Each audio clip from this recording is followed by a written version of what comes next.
Hello. So my name is Rhianon Gutierrez, and I am one of the leadership officers with the Inclusive Learning Network. I'm coming to you guys from Boston. I'll be talking a little bit about some Chrome accessibility features and just more broadly Google accessibility features. And one of the main reasons why I'm so passionate about it is because I feel like Google really is a powerful example of UDL, and we actually use Google across our district in the Boston Public Schools. So right now I'm attempting to fully demonstrate these features using a Chromebook. But not everybody has the privilege of being able to use a Chromebook. So what I will be showing is something that is specific to just really Google Apps and also the Chrome browser.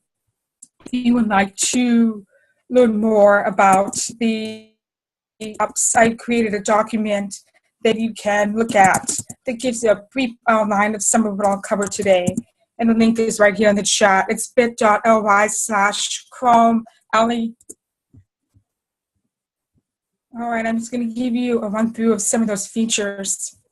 Okay, so a couple of the features that I'll go over are using captions and OCR in Google Drive, and I'll go over some what you can do in Google Docs with voice typing, explore, and research. Also with Read and Write for Google Chrome. This is an extension available across the district,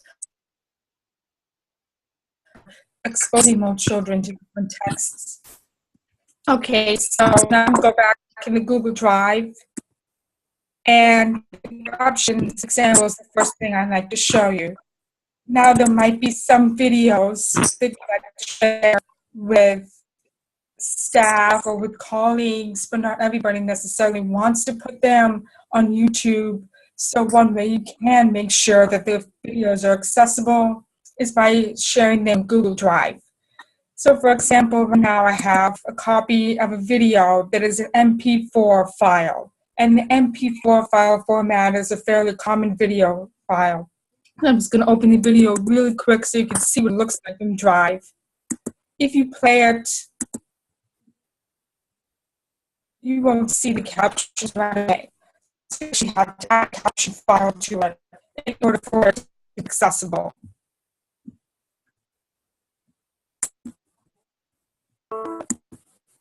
The role of the teacher is more essential than ever for mapping the curriculum for the 21st century.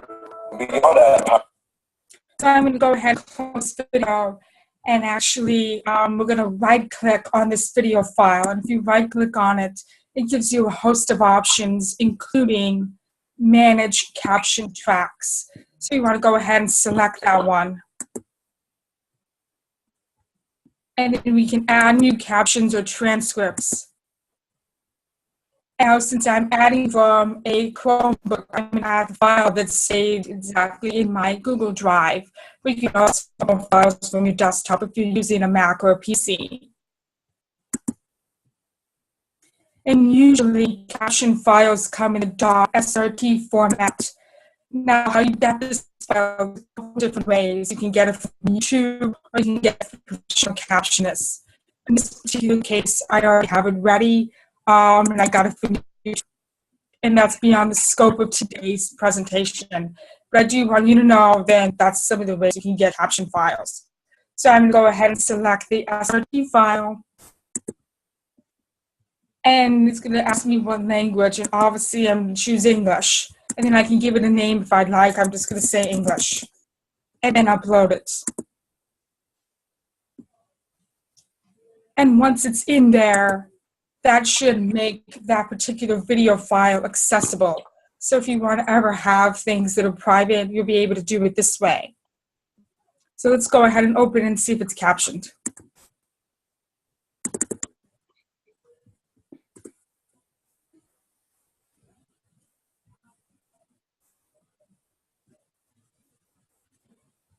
And it's taking a little while.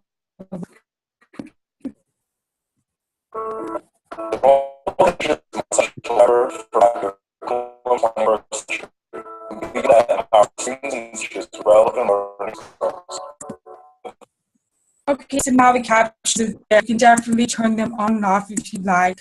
And now they're attached to this file. So if you're sharing it across multiple folders, this should be carried along with it. So this is a really good use of videos. Okay, a second example I'd like to show you of how Google Drive can be really powerful is by using OCR, which is optical character recognition. Now you might encounter PDFs or scanned documents that are really inaccessible. For example, I have this one, and this is a PDF. Right now it's opening with read and write because it's by default. Generally, that's not the case for many people. You might just get a simple PDF, and then you want to open it and edit it, but you can't really do that. So one way you can make it editable is by converting it into a Google Doc. Once again, you want to right-click, or you can also use the three dots up here. And then it says open with, and you want to say Google Docs. And then it'll create a brand new Google Doc for you. Keep in mind that if you do use this, if there's special formatting, in particular PDF, that formatting is not going to be the same when it becomes a Google Doc. So you definitely want to make sure that you fully read through of the document. In this particular case, this document was really simple, and it just had Arial text, and so it's really easy to preserve its original formatting. So that's some of the ways you can make it accessible. Okay. Now we're inside of Google Docs. There's a few features that you absolutely want to play around with. Before we get into read and write, I want to explore a couple that are really important that come with Google Docs. And one of those is voice typing. Now, one of the most powerful things I've heard a teacher say is, I discovered that when my students use speech to text, did not have to worry about getting their ideas out. Because there's nothing wrong with things. It was just the mode of them getting those ideas out. And I think that was really powerful to realize, but for other teachers in the room to hear. Let's see what this looks like. If you go where it says tools, you'll find some of the features that I mentioned in the document, like voice typing and research. I'm going to start with voice typing. So I just hit tools. You just look for that little microphone that says voice typing.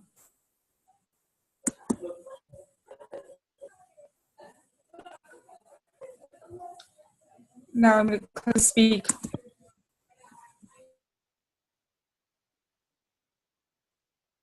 You definitely want to make sure you allow permissions for the microphone so that it works. This document is called Presentation Tips and Tricks, period. New paragraph. Speech to text can be a powerful tool for learners to get their ideas out. Exclamation point. Okay, now we know there's some things in there that are accurate and other things that are not. That, of course, this is machine, so we absolutely want to make sure that we use the revision process to fix what I wrote. So one of the ways that you can work with revision is by using read and write. And I like to share this with teachers a lot because some students and even teachers don't necessarily want to have to visually read a document. They like to hear what it says, and that can also speed the process for some people who might have difficulty. So let's see what that looks like with now, read and write is a Chrome extension. It does not come with everybody's Chrome browser. You have to download it from the Chrome Web Store, and I invite them to download it in a document.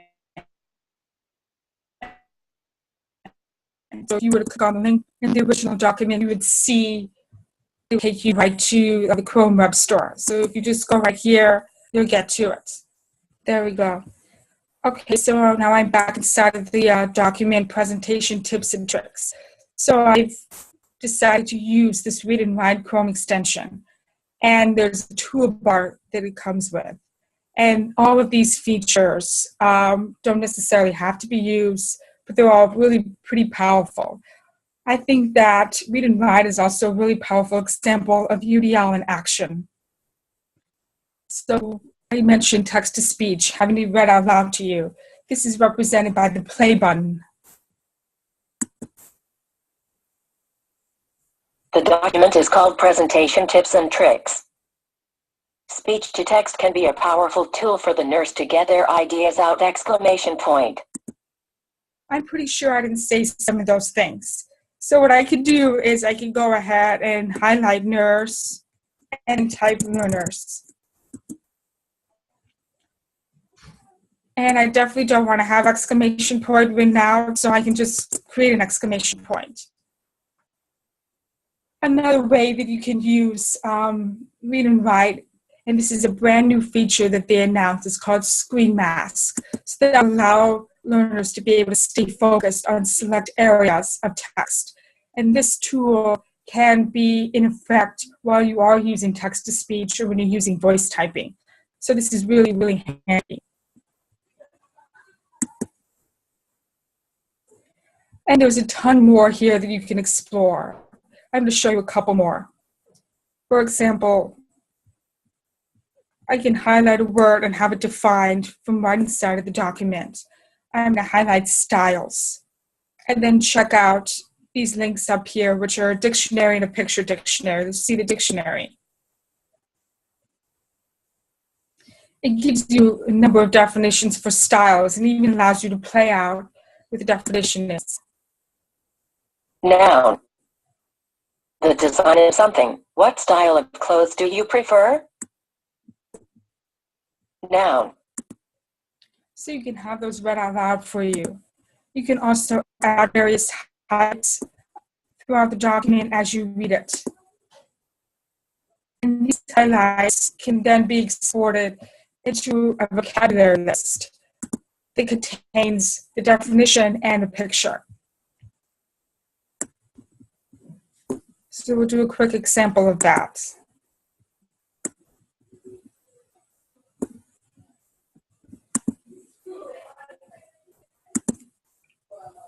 It creates a brand new vocabulary list inside of Google Docs.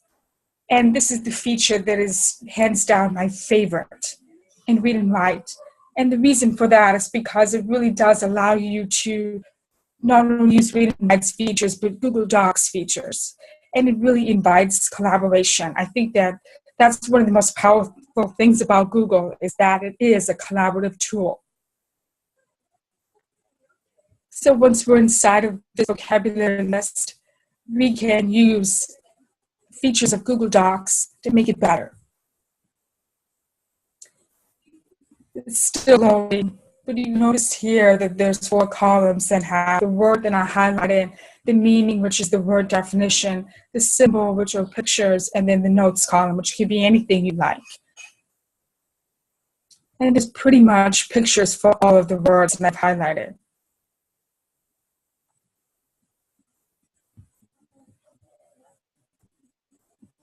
If you ever want to add any more pictures, what I think is really, really good is the research feature.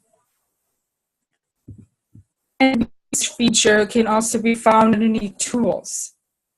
So if you were to look under tools once it's downloading, you'll see it. There we go. So if you click on tools,